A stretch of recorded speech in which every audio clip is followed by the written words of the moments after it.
এই যে পারিবারিক আড্ডা চলতেছে আমার।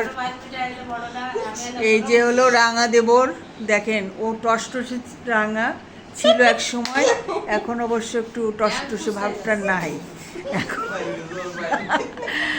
আর এটা ছোট দেবরের বড় ছেলে, ও এবার এসএসসি পরীক্ষা দিয়েছে দেশে, হ্যাঁ অলরেডি রেজাল্টের অপেক্ষা আছে। এই যে আমার কুটি ননদ, আমি কিন্তু লাইভ করতেছি না, আমি ভিডিও করতেছি। এটা হলো আমার কুটি ননদ সাজেদা খানম, এরও আইডিয়া আছে, এ একজন কন্টেন্ট ক্রিয়েটার সাজেদা খানম।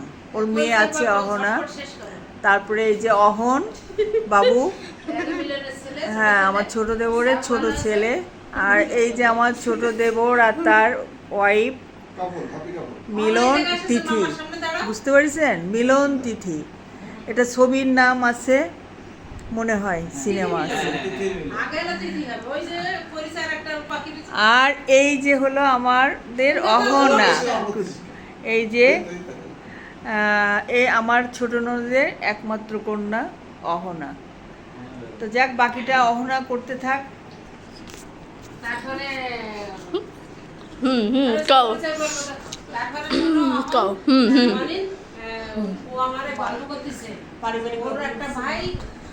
বাড়ি থাকাকালীন ওদের অবস্থা খুব খারাপ ছিল। রতন ইংরেজি এখন তখন হয়েছে, রতন এত লেখাপড়া শিখেছে, তারপরে এখন আরবি পড়তেছে। আমি ওর ঘরে যখন গেছি, আমি তো দায়ী টাকা মানুষ, আমার পাসপোর্ট হারাই গেছে, আমার তিনটে পাসপোর্ট হারাই গেছে। আমি পাসপোর্টের জন্য ওই বড় শিয়ালদা আছে, বড়পুরীর গাড়ি ধরে আমি চলে গেছি। ওর বাড়ি আছে সুভাষগ্রাম, সুভাষগ্রামে। তারপরে আমার এসে পড়টা মনোযোগ সহকারে শুনছে। আমি হাইটে যাব, আমি তো হাঁটতে পারি না, আর আমি হাঁটারে খুব ভয় পাই। এখন আমি তো মনে মনে করতেছি ভাই দাই যখন ঠেইছে আইটেই তো যাব। তারপরে যা হোক মানুষ টানি, ওই যে কৃষির মতন জন্য মানুষ টানি নিয়ে যায়। হ্যাঁ কলকাতায়। তারপরে রাস্তার পাশে যে গেটটা না, ওইটা বিরাট বড়, আর একটা পকেট গেট আছে, সেই পকেট গেটটা স্বাভাবিক আমাদের মতন এরকমের গেট। আমি বলছি কি যে বুন্ডি তুই একটু রাস্তা দিয়ে একা যেতে পারবি না?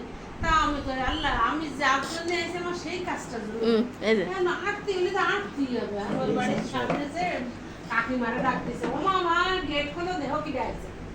কাকিমার বাড়ি ওই রতনদার একটা মামাতো বোন ছিল, মামাতো বোনটা এসে গেট খুলে দিলে এত বড় কুকুর হয়েছে, 1,60,000 টাকা দিয়ে সেই কুকুর করছে। ওরা আমি বলছি ওরা আমি এ বাড়ি যাবো না, তোদের বাড়ি নিয়ে চলো আমার। তারপরে কাছে ওরে না পাগল, এই বাড়ি আমাদের বাড়ি সব। তারপরে দিলাম ওদের নিচতলাতে সব হবে, ও হাসপাতালে ভর্তি। আমি বলছি দাদা তুমি চলে আসছো, তুই আইসিস, তাই আমি চলে আসি। ওর বাচ্চা হবে, সেখানে কি আমি কোনো হেল্প করবো? আমি তো কোনো হেল্প করতে পারবো না, কারণ ওর মা আছে, বাবা আছে, ডাক্তার রেখে আইছি আমি, দুটো ডাক্তার গল্প শুনতেছি। তুই আমার বাড়ি আইছিস বাংলাদেশের থেকে, আর আমরা বাংলাদেশে যখন আসছি তখন তোর আমি ছোট দেখে আইছি, তোরই তো আমি চিনতে পারতেছি। কে বলছে কথা? কে বলছে? রতন বলতেছে। রতন বোস।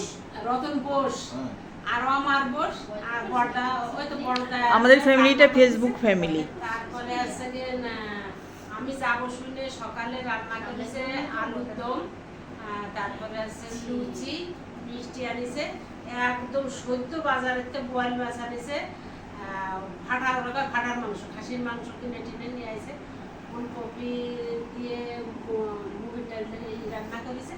যাই হোক আমি গেছি, যাই গেল কি তোর এত ঘরের মধ্যে ওদের প্রত্যেকটা রুমই, বাথরুমই এসি, খাওয়ার জায়গায় এসি, রান্নার জায়গায় এসি, 12টা রুম সব জায়গায় এসি। তোর কোন জায়গায়? সেন্ট্রাল এসি করা। আমি কিন্তু কুকুরের ঘরে থাকতে পারবো না, কুকুর থাকে নিচতলায়, সব রুমই সব খাটে ওঠে কুকুর, সোফায় ওঠে কুকুর, সব জায়গায়।